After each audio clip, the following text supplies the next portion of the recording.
Thanks, guys. I'm Dan. Since last year, but I'm really psyched to be here. Really impressed with my parents, all the support in the room. You guys are special this year. And I'm glad to be a part of it. So thanks for inviting me. I'm going to speak for probably like 30 minutes. We have a lot of notes. So I'm going to have to read them because I don't want to miss some goals in here. So I'll take advantage of that. But it probably seems like another adult coming in here to tell us to believe in ourselves. And yes, we're going to do that, but we're going to make it fun. And we're going to learn a lot of great things today. Teach you something about his brain, pressure, confidence, fear, and identity, most importantly. That most people don't really understand until later in life. I know I didn't. So this isn't just a lacrosse talk. Most of us, what's that? A little louder. Right. If you really apply all this, it's going to help you not just on the field. It's going to come out in your school, your relationships, leadership, business, everywhere in your life. So we're going to dig deep into that. But a lot of it's going to be very centered on the person this year and on what you need to do as a player, and that's to get to where you want to go in life. But all of this comes together so this team can be a championship team together. But we're going to really dig in on what you can do as a person to contribute to that team's success, right? So give me 30 minutes. If it's terrible, you can roast me on the way home to your parents. Okay, clearly we got a storied tradition here, 3 championships, state championships, great players, great parent support, a real standard for success to live up to. And that matters. But it also doesn't. Because none of that history is going to help you win a ground ball or win a game of shoot, right? This season's going to be decided on one thing. Not talent, not speed, not strength. Decision. I was talking to this lefty baseball player guy I know. Kid named Cole. He's pretty cool. He has the arm, he has the body, he has the talent, in my opinion, to be a D1 pitcher. And I asked him a simple question one day. I said, do you want to be a D1 pitcher? And he gave me a very honest answer. He said, I'm not sure. And I told him something he'll probably not forget. I said, then you won't. I don't think you'd like that answer. And I let him chew on it for a little while. Not because he isn't capable, because he hadn't decided yet. Greatness doesn't happen later. It doesn't happen when scouts show up or when crowds get loud. It happens the moment you decide who you are. Because once you decide, everything changes. You train differently, you recover differently, you show up differently, you stop negotiating with yourself, you do the hard things.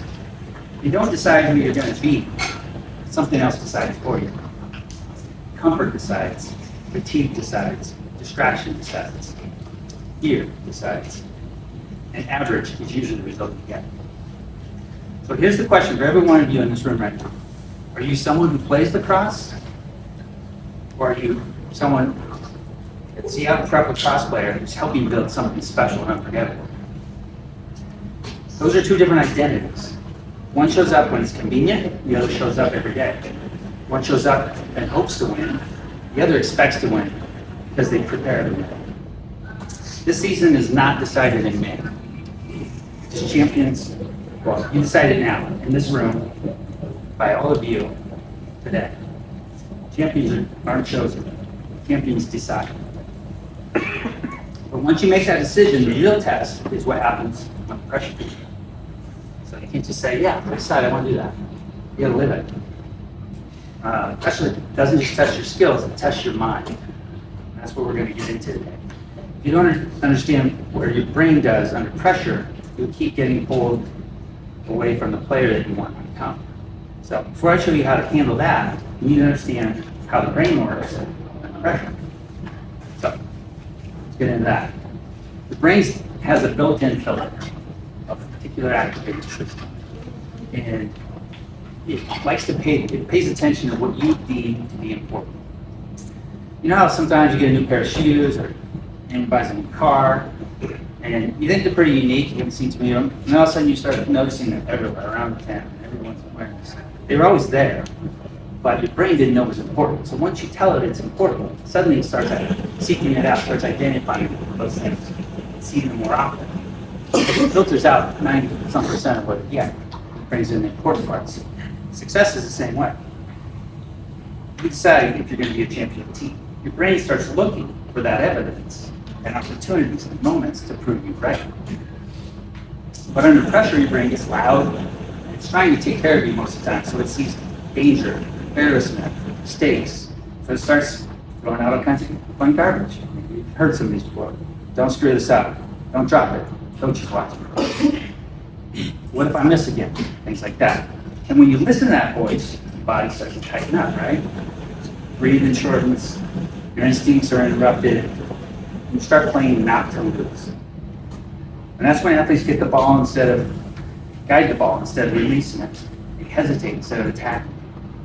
They think instead of trust. So here's the trick.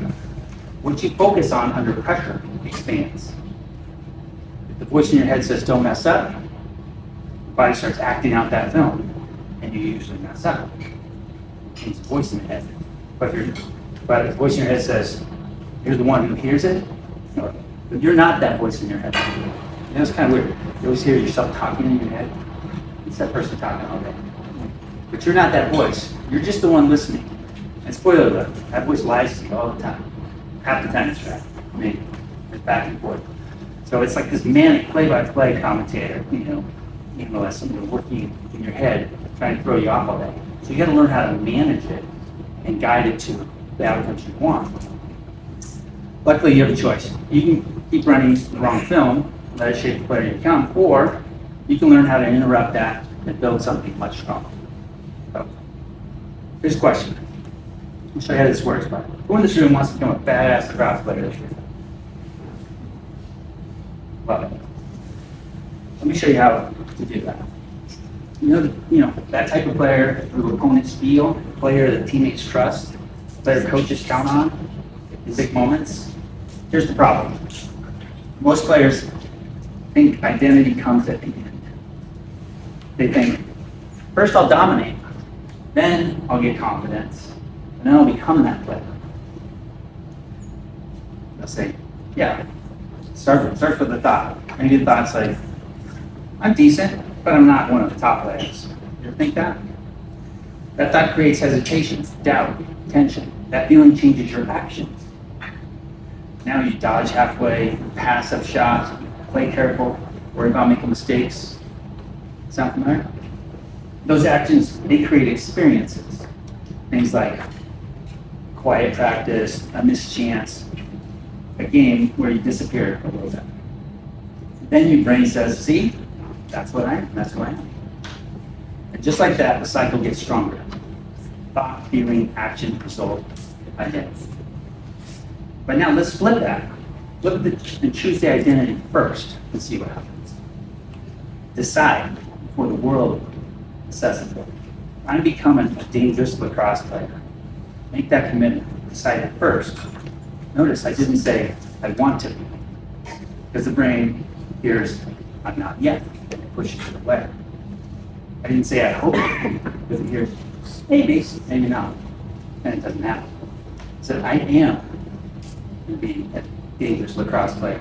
And the brain hears alignment, and it starts organizing things around that, and it starts to come full to you. It's not fake, it's not arrogant, it's a decision. And you make it, and the rest pulls to you. It's not the other way around. Now your thoughts change, so your state changes.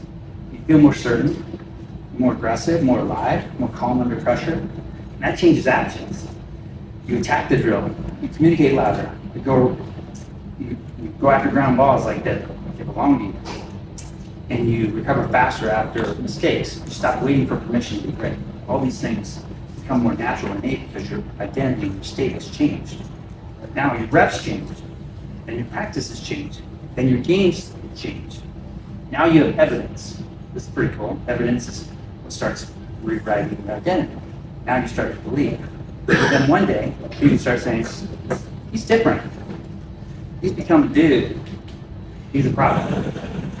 But the truth is, you became that player before they noticed. The outside world usually is the last to figure it out. So if you want to become a badass lacrosse player, it's simple. Choose the identity first. Be the person today. Start acting like that one now, and then grow into it because it's coming. Think like him, breathe like him, train like him, respond like him. I am him, be him. And then repeat it until the performance ultimately catches up. Soon everyone will see him, see you as him. You will be him. That's how a player changes, that's how a season changes, and when enough guys in this room make that shift at the same time, you stop being a collection of players and start becoming a team that can win the whole thing. You get real scared. So let's learn how to switch to film and work with our mind. I'm not telling you all this because I figured it out. I'm telling you this because I didn't. I didn't have any of these resources or tools growing up. I spent years letting fear, insecurity, things like that make my decisions. I spent years running the wrong film. And the day I finally understood about what I'm about to teach you, everything changed. Not overnight, but permanently. Now, I'm going to give you the tool to use in a single moment when pressure's on and the brain gets loud. So right now, everyone close your eyes. I want you to bring up a moment in cross in a game maybe last year. It makes you tired. Something that will stress you out. Big game, crowd's loud. Maybe it's a one-score game, one-goal game. Ground ball in traffic. Feel that pressure, stress? Now pause that film, hit pause on it. That film's your brain runs when you're scared. It's not you. Now delete it. Just hit delete. Don't let it keep playing. Take one slow breath. Breathe out real slow. Now clench your fist really hard, just for a second. That's your reset cue, physical reset cue. Now play the film again. Now we're gonna play a new film. Same pressure, same situation, same game. But this time, see yourself calm. See the smooth scoop. See the clean pass. See the shot hitting the corner. See yourself making the play. Pause, delete, reset, play. When pressure hits, manage the voice in your head and run the winning film. Okay, slow inhale. Slow exhale. Clench your fist. That's your reset. That's your film switch. Do it together as a team, consistently, but from now on, when you're in a tight situation in a game, run that winning picture. Use this cue. Stop, pause, clench your fist, take the deep breath, run the winning film, and then relax.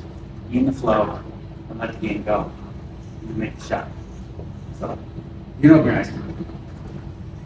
I know this. There's going to be games this season where you do everything right, and you still lose. There will be games, where you run this winning film and the ball still bounces the wrong way. That's okay. That's sports. It's life. It's going to happen. The question is never whether adversity is going to show up. We're ready for that. But do you have the tools to respond? Can you handle it? And after the day, hit pause, delete, reset, play. Next game, next play, move on. Flush it. Now I want to talk a little bit about flow and gratitude. Brotherhood. Everyone, stand up a little bit and bounce around a little bit. I'm going to get a little bit. I just every morning. Actually, like body, like this. Move your arms around a little bit. There's a little bit of flow, right? Let's get some blood flow. All right, stay loose. Life's not so serious. All right, you sit back down. Okay.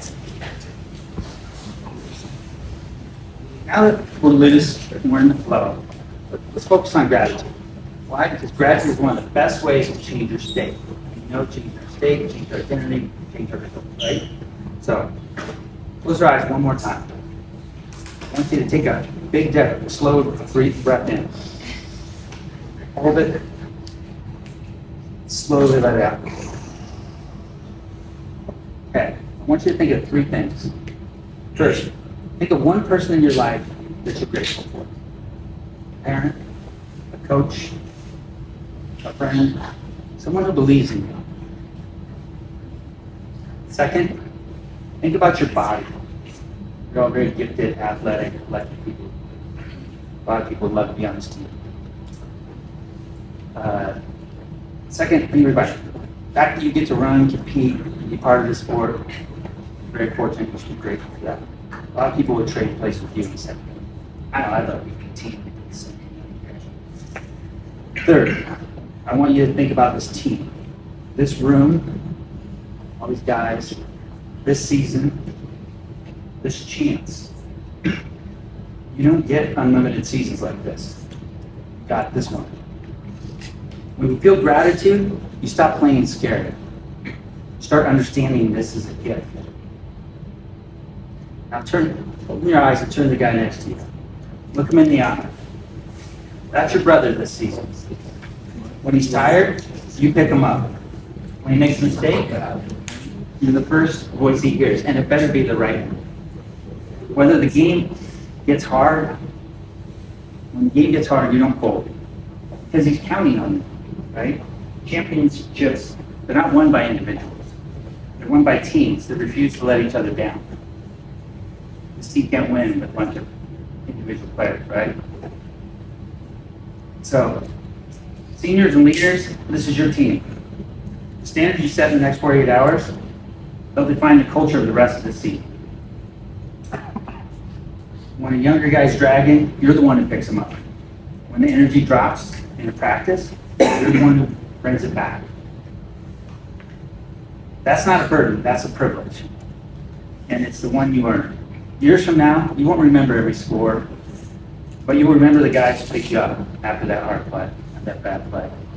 You'll remember the bus rides, you'll remember the look on your teammate's face when you won that game you should know. And that's what makes a season unforgettable. This is why this matters beyond the cross. The cross is just a field where you practice becoming the man you're going to be. Because the same pattern that builds a great player builds a great life.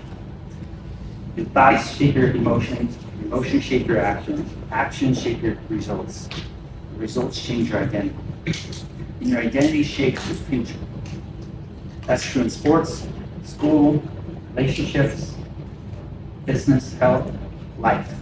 This applies to everything you do going forward. And here's the deal. Life's not a straight line. It never is. Here's the key. You need to trust in your path. And the reality is, you're going to start here and we're going to end here, right? And if we know that, it's really easy to always just blind faith, I'm going to end there. Once you make that decision and you build your identity around it, you will end there. But your path typically looks like this. You know? There's a lot of ups and downs. There's successes and failures and detours. And when you're low, some people want to quit. They want to jump off. When you're really high, you want to beat your chest and talk about how amazing you are, right? It's not pleasant. It's about following your path and knowing that every up and down, they're part of teaching you what is necessary to get to that next step. And you should enjoy it along the way. You got to give up control. My biggest secret, I think, in manifesting and getting what I want in life is I trust the path and I don't micromanage. I set it and I forget it and I just release control and know whatever happens is the right thing.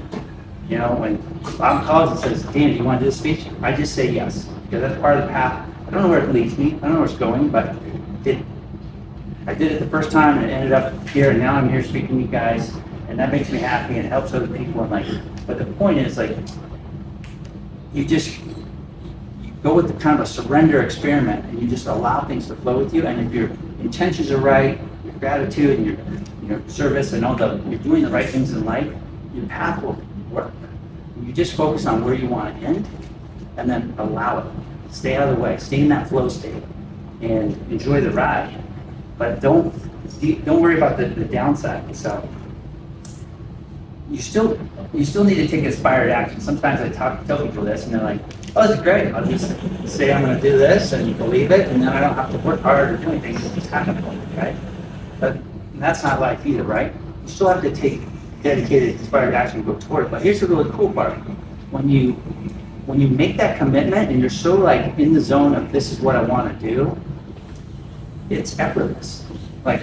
For me to go train at the gym is the easiest thing in the world, because I have goals and things I'm competing for and want to get to.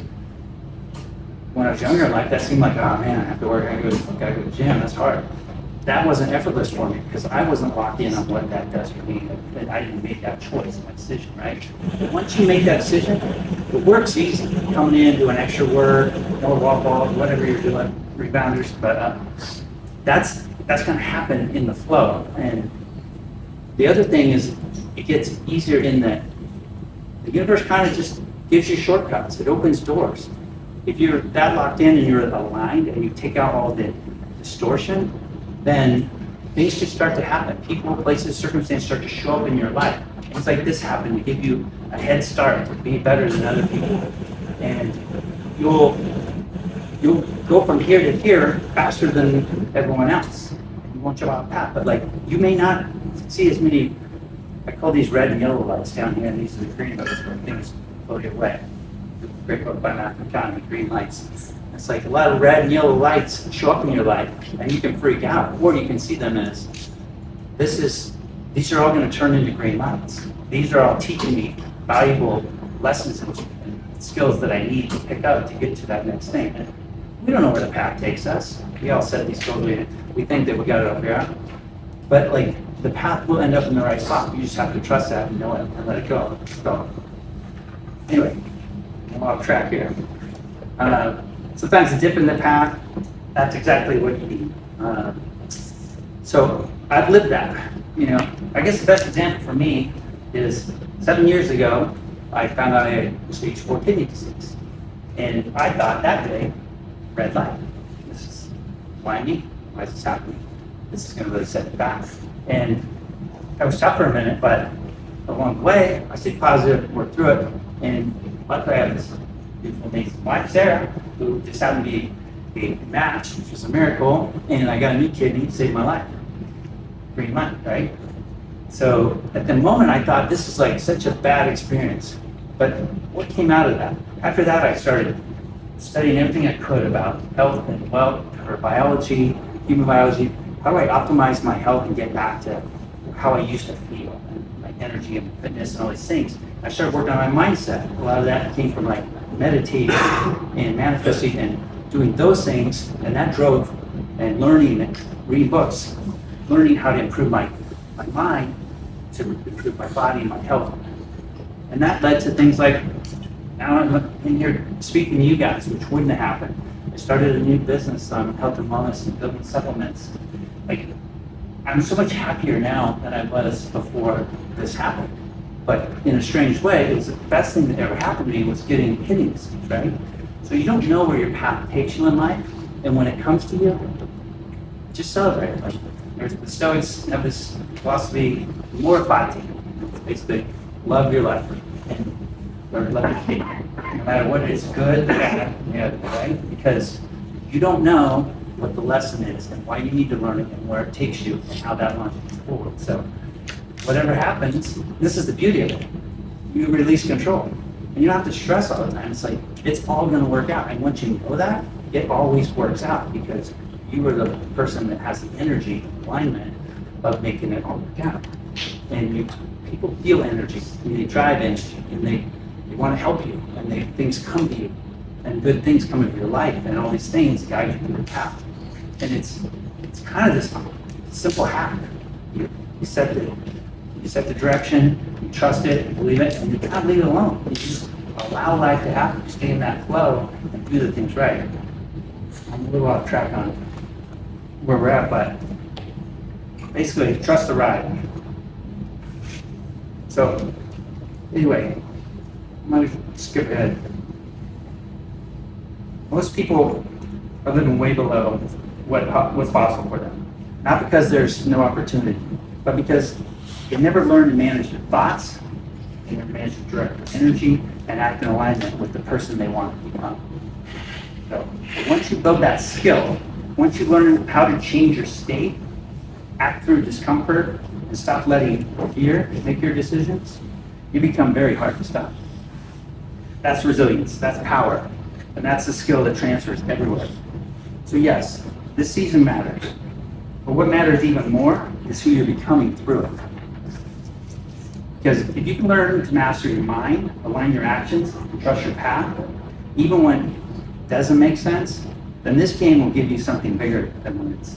It will give you the man you're becoming. So tonight, before you go to bed, I want you to write down one sentence, just one. The player I choose to be this season is, fill in the blank. Someone calm, confident, dangerous, the guy that my teammates trust, etc. But make that decision, who you're going to be this season. And put it on your phone, put it on your mirror, put it in your locker. Read it every morning. It's not homework. You're basically just programming your brain for what's coming. Now, everyone lean in. Look around at the guy next to you. These are your brothers. I want you to repeat after me. We are state champions. We are state champions. We trust each other. We trust each other. We run the winning film. We run the winning film. We decide who we are. We decide who we are. Louder this time, that was pretty bad.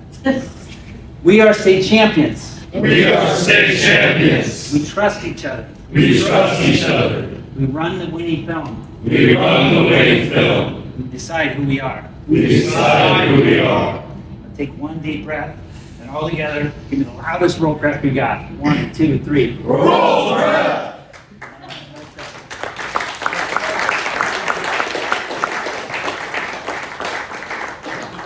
Clearly, I've got some stuff here for you. And there's some journals. I also have a QR code for our website that has a lot of tools that you can take home for you.